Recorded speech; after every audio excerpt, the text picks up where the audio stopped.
Bonjour, et bien nous voici en direct de la présentation presse de la Chiver 900. En fait, pourquoi présentation presse? On est en 2018 et la Chiver n'a a priori pratiquement rien de nouveau. Ce n'est pas loin d'être la vérité parce que la Chiver, ça fait 10 ans qu'elle existe, mais elle est tout d'abord apparue en 750. Aujourd'hui, on parle bien de la 900 que l'on a déjà essayé l'année dernière. Mais surtout, ce modèle-ci, ce qu'il a d'important, c'est qu'il existe désormais en version A2. Et ça, c'est la grande nouveauté, surtout pour les jeunes permis. Et on se dit souvent que prendre une 900 cm3 et puis en faire une version A2, ça va donner une moto complètement castrée, inconduisible, pas confortable. Et il vaudrait peut-être mieux prendre une plus petite cylindrée. Et bien avec la Chiver 900, on va tout vous dire avec cet essai et cet essai comparatif.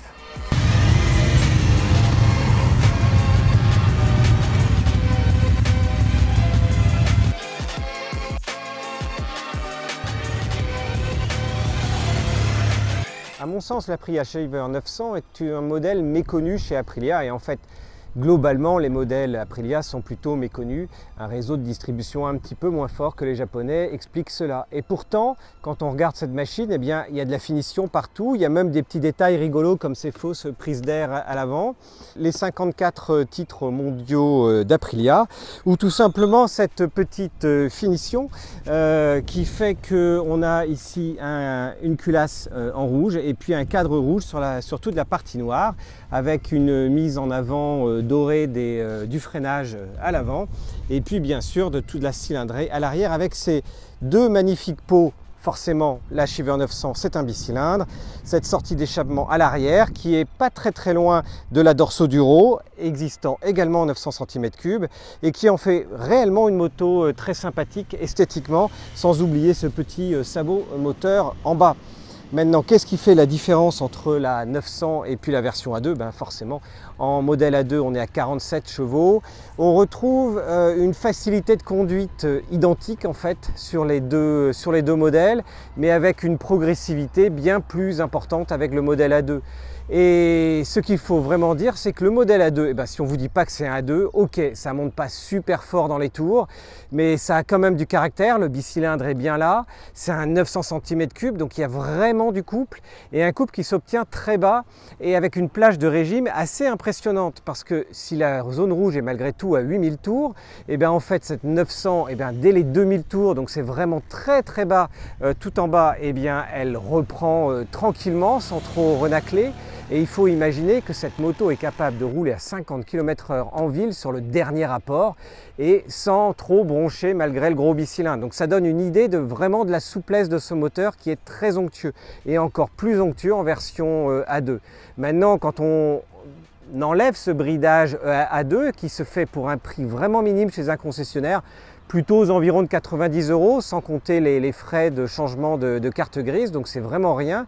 Ça permet à un débutant qui débute de se faire ses 2 premières années en A2 et puis à l'issue du A2 découvrir une nouvelle machine qui va monter de façon très rageuse dans les tours et offrir un comportement moteur encore plus agressif, de quoi lui faire progresser en sachant qu'il se sera habitué à un châssis qui est parfait. Moi je me rappelle des premières 750 qui se tortillaient un petit peu quand on commençait à malmener la machine il y a 10 ans.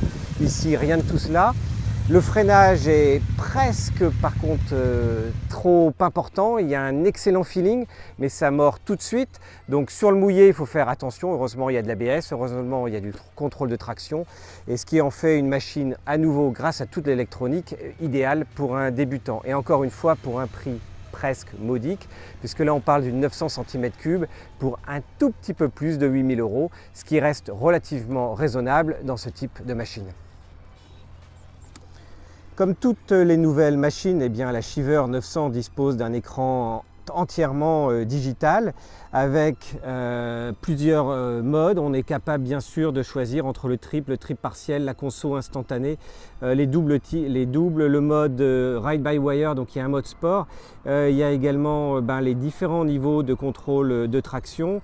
On voit bien la zone rouge à 8000 tours, en sachant que typiquement quand on est à 130 km/h sur l'autoroute, on est encore sur le dernier rapport qu'à 5000 tours, donc il y a 3000 tours pour monter plus plus haut, y compris dans la version A2. Donc il ne faut pas croire que la version A2 vous limite à 130 km/h, mais sur autoroute allemande, vous pourrez aller allègrement jusqu'aux 170 km/h, ce qui bien sûr est totalement illicite en France et c'est très mal d'aller et de rouler à ces vitesses-là.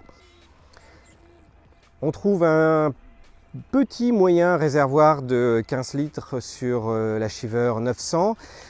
À rythme tranquille, en ville, sans forcer, on peut tourner sur une conso qui tourne autour des 6 litres, voire un tout petit peu en dessous.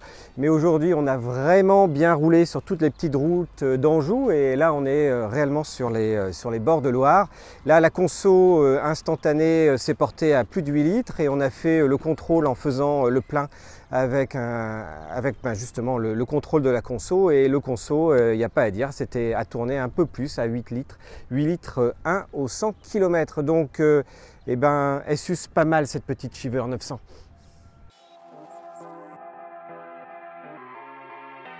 J'ai fait le sac de sable aujourd'hui sur la Shiver. Donc premières impressions, ça va. On a fait 150 km. Bon, la selle, elle peut paraître confortable comme ça, mais c'est quand même pas une selle de routière. On a, franchement, à la fin de la journée, on est content de revenir debout. Donc là, c'est moyen. Par contre, la position des cale-pieds est plutôt pas mal puisqu'elle est assez basse comme une roadster. Donc vraiment, on n'est pas vraiment dans une position sportive haute, coincée.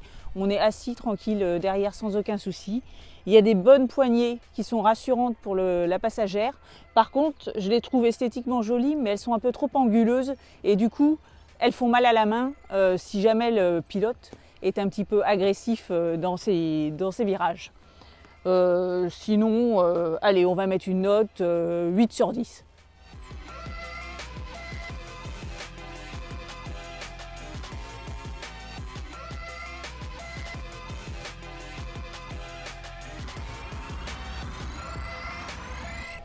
Vous pouvez retrouver l'intégralité de l'essai de la Shiver 900 et du comparo Shiver 900 et Shiver 900 A2 sur le repère-des-motards.com, et on vous invite à vous abonner à notre chaîne YouTube. On a fait plus de 30 essais depuis le début de l'année et on continue avec au moins un essai par semaine avec l'ensemble des nouveautés A2 et puis bientôt des face-à-face également entre les différents modèles des constructeurs pour vous aider à faire le bon choix et votre moto idéale pour le permis A2.